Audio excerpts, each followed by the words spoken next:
মজনু, এ মজনু। এ আসু।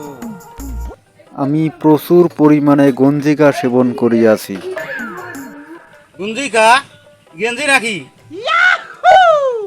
গঞ্জিকা মানে গাঁজা। যখন এটা কবি বা বুদ্ধিজীবীদের আসরে থাকে তখন এটাকে গঞ্জিকা বলে।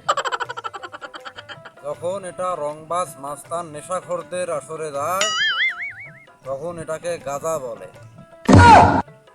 যখন এটা মাজার ফকিরদের আস্তানায় যায় তখন এটাকে বলে সিগদি। এক কুলকি বানাবো বাচ্চু, টানবে? লাফা আগল, আমি এগুলো খাই না। আকাশে চিল উঠতে দেখেছো বাচ্চু? কি সুন্দর ডানা মেলে উড়ে বেড়ায়।